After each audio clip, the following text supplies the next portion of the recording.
मैं Harendra Singh Yadav food for thought से संबंधित कुछ प्रेजेंटेशन के लिए कुछ कहानियाँ और पोएम्स और कुछ और चैप्टर्स दिए हुए हैं। उनमें से एक कहानी पर मैं बातचीत करूँगा, अपनी राय रखूँगा, जो चैप्टर नंबर 42वें नंबर की है। मेरी माँ के पास बस एक आँख थी। ये कहानी मुझे बहुत अच्छी लगी और मैं सोचा कि इस पर ज़रूर मुझे बातचीत करनी चाहिए और अपने विचार रखने चाहिए। दरअसल ये कहानी, जैसा कि उसमें दिया हुआ है कि एक माँ और बच्चे के बीच वार्तालाप है और बच्चा अपनी माँ को किस नज़रिए से देखता है उस पर है। लेकिन मूल रूप से कहानी तो कहानी है, जो सामाजिक परिप्रेक्ष्य है, सामाजिक प्रतिदर्श है, एक सिनेरियो है वर्तमान समय का। उसको बखूबी ये कहानी जो है वो प्रेजेंट कर रही है। मानवीय मूल्यों का जो क्षरण है वो दिन प्रतिदिन होता जा रहा है और उसी का एक स्टेक होल्डर है हमारा बच्चा। आज की जो एजुकेशनल इन्वायरमेंट है वहाँ ये समस्याएं आए दिन देखने को मिल रही हैं कि हम रोबोटिक मानव के रूप में डेवलप होते जा रहे हैं, रोबोटिक व्यक्ति बन रहे हैं। जो हमारे मानवीय मूल्य हैं या जो जरूरी चीज़ें हैं जो एक व्यक्ति को व्यक्ति बनाती हैं या एक सिविक के लिए जो जरूरी चीज़ें हैं उनसे हम बाहर होते जा रहे हैं। हमारे पास केवल हमारा मस्तिष्क हो, हमारे पास हमारा दिल, शायद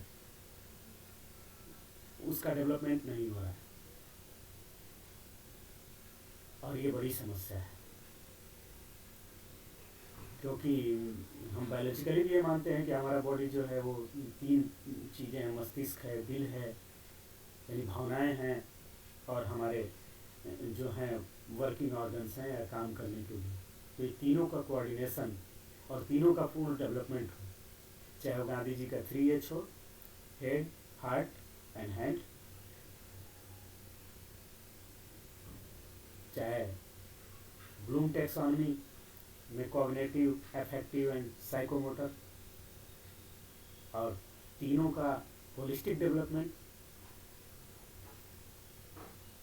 कोऑर्डिनेशन के साथ उनका डेवलपमेंट यूज ये जरूरी है।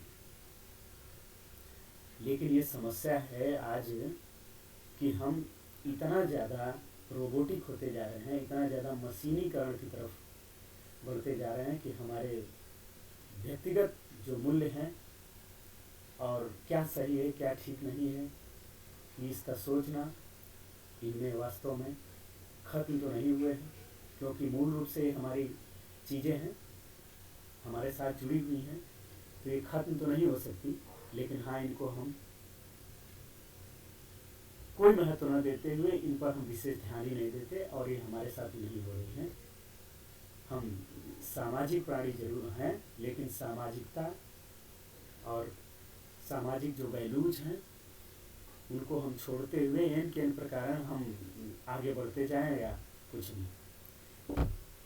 कहानी के संदर्भ में मैं देखूं तो सीधी सी बात है, वो एक कहानी एक बच्चे और माँ के बीच की नहीं है।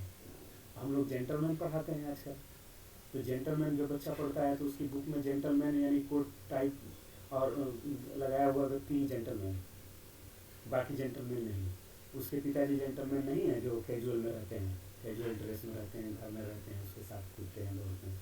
उसकी माँ नहीं है, लेडी नहीं है, मिस नहीं है। स्कूल में जब वो बच्चे वो करते हैं तो वो बच्चा चाहता है कि मेरी माँ भी सबकी तरह ठीक ठाक से आए और मेरी माँ का तो चेहरा ऐसा है। वो तो आप जब ये संवेदनाएं और ये मूल्य मरने लगेंगे तो कुछ ना कुछ अपनों में कमी दिखेगी। तो ये सारी चीज़ों को बहुत हद तक हमको सोचना होगा कि ये यदि मूल्य नहीं रह जाएंगे तो फिर क्या है। हाँ, मूल्य चिंता तो है हमको, चिंता तो है कि भाई ये सब खत्म हो रहा है, कल हमारे लिए समस्या होगी।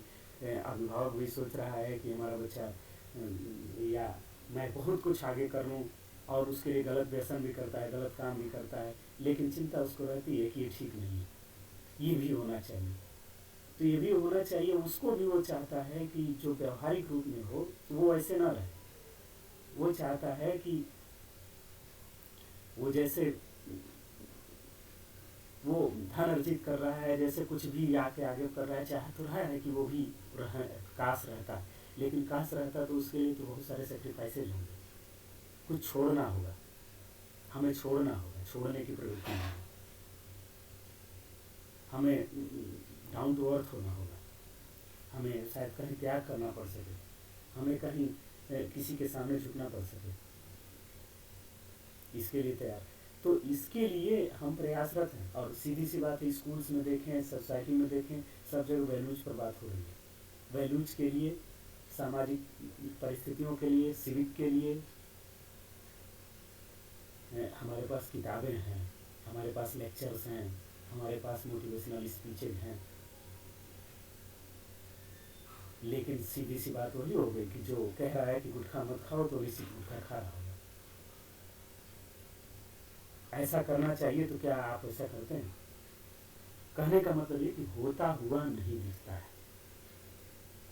ये तो वैल्यूज को पढ़ाया नहीं जा सकता, ये प्रेजेंट किया जाता है। हर व्यक्ति की एक भावना है जो स्वतः सो स्पॉन्टेनियसली दिखे, और यही नहीं हो रहा है। हम चाहते हैं कि जैसे हमने एक और एक दो सीख लिए, उसी तरह हमने वैल्यूज को भी कि यहाँ झुकना है, यहाँ ये करना है, ऐसे करना है। नहीं, करना नहीं है। जो है वो क्या करें हम लोग कि जो है वो खुद करें, उनके व्यवहार में हो। तो जब व्यवहार में हो तो नई जनरेशन जो होगी आपके पीछे जो चल रही होगी वो स्वतः ही उस पर आगे बढ़ेगी। इसमें कुछ ऐसा नहीं होगा, चाहे वो अभिभावक के रूप में हो, चाहे टीचर्स हों, चाहे पड़ोस हो, चाहे साथी हो। तो हमें तो बस होता हुआ हम जब पैदा होते हैं तो ऐसा कुछ नहीं होता है किसी धर्म विशेष में, लेकिन परिवार की सांस्कृतिक व्यवहारों को, धार्मिक व्यवहारों को हम ले लेते हैं। उनके साथ धीरे धीरे जब वो घर के लोग कर रहे होते हैं तो साथ साथ हमारे लिए स्वतः वो चीज़ें आ जाती हैं और हम वैसा ही व्यवहार करने लगते हैं। न वहाँ कोई हिंदू रह जाता है, न कोई मुस्लिम। पहले तो जन्म के समय तो कोई ऐसा नहीं, लेकिन हम ऐसा करते जाते हैं। तो क्या है कि जो सामने वाले कर रहे हैं वो चीज़ हमारे अंदर ट्रांसफ़र होती है और स्वतः ही वो इनबिल्ट हो जाती है। तो ये बहुत बड़ी बात है कि देखिए कि वो कहानी में वो बच्चा और माँ बाप की भूमिका। तो माँ बाप के रूप में भी, अभिभावक के रूप में, टीचर्स के रूप में भी हमें चीज़ों को शो करना है, विशेषकर टीचर के रूप में। और एज ए टीचर मैं तो प्रयास करता हूँ अपने कॉलेज में कि मैं कुछ बताऊँ नहीं किसी को कि ऐसा करना है। ऐसे बातों पर तो मैं कम ही बात करना चाहता हूँ। हाँ, मैं दिखाना चाहता हूँ, मैं दिखाना नहीं चाहता, लेकिन मैं पंक्चुअल रहता हूँ, मैं अपने समय पर पंक्चुअल रहता हूँ, मैं अपने पढ़ाने के तरीके में अनुशासित रहता हूँ, मैं कक्षा में आने और जाने के लिए अनुशासित रहता हूँ, मैं मिसचिफ से बचने में अनुशासित रहता हूँ। स्वतः ही मैं अपने छात्रों के बीच बने रहता हूँ, स्वतः ही मुझे कुछ भी ऐसा नहीं जो मैं अंदर नहीं हूँ उसे बाहर प्रेजेंट करूँ, ऐसा नहीं। और शायद मुझे लगता है कि मेरे छात्र मुझे पसंद करते हैं इसलिए कि मैं कुछ भी ऐसा नहीं करता हूँ जो मेरे में नहीं हो और मैं सो कर रहा हूँ, बनावटी हूँ। तो स्वतः तो हमारे कई ऐसे छात्र हैं शायद मुझसे प्रभावित ये होते होंगे कि अच्छा अपना हर काम समय से करते हैं, इसलिए वो हमारी हेयर स्टाइल कैसी हो, हम जैसा रह रहे हैं उसका प्रभाव हमारे स्टूडेंट्स पर पड़ता है। तो जैसे टीचर हमारी जिम्मेदारियां हैं, और हम जो करेंगे, हमको कुछ भी पढ़ाने की ज़रूरत नहीं, वैल्यूज़ तो विशेषकर पढ़ाने की ज़रूरत है ही नहीं। मैं ये मान के चलता हूँ, मैं वैल्यूज़ पर या मोटिवेशनल स्पीचेज पर कभी बात नहीं करता। मैं खुद कोशिश करता हूँ कि मैं जो हूँ उसे उस रूप में, सहज रूप में सबके सामने रहूँ कि उसका प्रभाव पड़े। और गलत व्यसन जो हैं, गलत आते हैं, उसका हमारे स्टूडेंट्स पर, समाज पर क्या इम्पैक्ट पड़ेगा, क्या इफेक्ट पड़ेगा, इसका मुझे ध्यान रखना है। ये बनावटी नहीं, मैं शराब तो पीता हूँ, लेकिन मैं बच्चों के बीच में ऐसा शो नहीं होने दूंगा। तो नहीं, गांधी जी कहते हैं बच्चे की माँ को क्यों लौटा देते हैं कि वो गुड़ बहुत खा रहा है, और 3 दिन बाद कहते हैं कि हाँ तुम गुड़ छोड़ दो, क्योंकि वो भी गुड़ छोड़ देते हैं, इसलिए ऐसा होता है। तो कहने का मतलब ये है कि ये हम समाज में वैसा ही करें। हमें पछतावा होता है जब हम बुढ़ापे में होते हैं, हमें पछतावा होता है जब हमारे अपने ही, जब उन व्यवहारों को हमारे साथ गलत तरीके से पेश करते हैं, जैसा एक माँ और एक बच्चे के बीच का है। तो ये क्या है, हमारे संस्कार हैं, और ये संस्कार हुआ, वैल्यूज हुआ, संस्कृति हुआ, ये कहीं से थोपे नहीं जा सकते हैं। ये हमारे आप के बीच जो होते हुए हो रहे हैं, वही अपने आप ट्रांसफ़र हो जाते हैं। अपने आप ट्रांसफ़र भी नहीं, इसको ट्रांसफ़र भी नहीं कहेंगे, स्वतः स्पॉन्टेनियसली एक व्यक्ति जैसे बनता है, जैसे जैसे बड़ा होता है, उस वैसे ही व्यक्ति और उसका व्यक्तित्व, संस्कार, मूल्य सब उसके साथ साथ होते जाते हैं। एक व्यक्ति केवल हाड़ मांस का पुतला नहीं है, एक व्यक्ति में सारी चीजें हैं, उसी से वो व्यक्ति बनता है।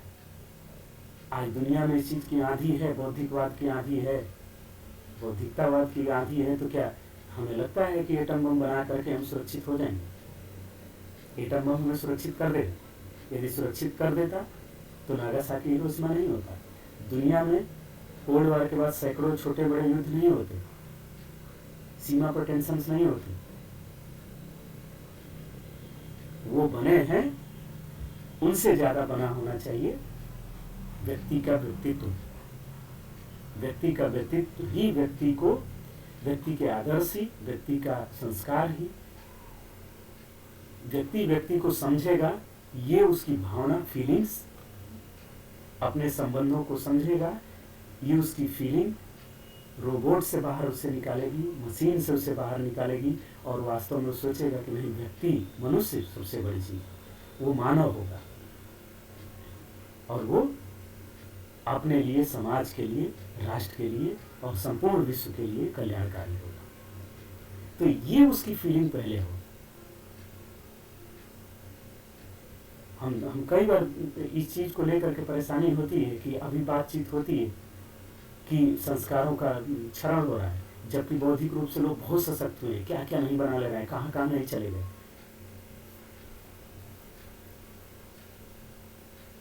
लेकिन इस मामले में हम पिछड़ गए।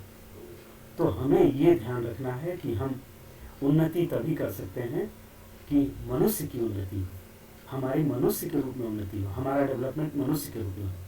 हमारे पास मस्तिष्क ही केवल नहीं है, मस्तिष्क से बड़ा डायमेंशन जो है हमारे भावनाओं का है। यदि हमारा मस्तिष्क काम करेगा, हमारी भावनाएं मर जाएंगी, संस्कार मर जाएंगे, मूल्य मर जाएंगे, तो मस्तिष्क जो आदेश करेगा आपका हाथ करेगा, और हाथ और मस्तिष्क का केवल संयोग, यदि भावनाएं मर जाएं तो विप्लवकारी होगा, डिस्ट्रॉय कर देगा संपूर्ण सृष्टि को, जैसा बीच बीच में होता रहा।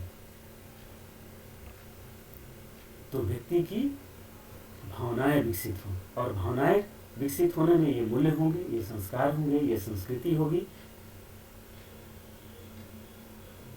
इस कहानी को जहां तक मैं समझा हूं, इसका जो संक्षिप्त रूप से वीडियो बनाना है, इसमें ये थोड़ा लंबा हो गया वीडियो। मैं हरिंद्र सिंह यादव, एजुकेशन का प्राध्यापक हूँ और रिसर्च स्कॉलर हूँ। मैं आपसे विदा लेता हूँ। धन्यवाद।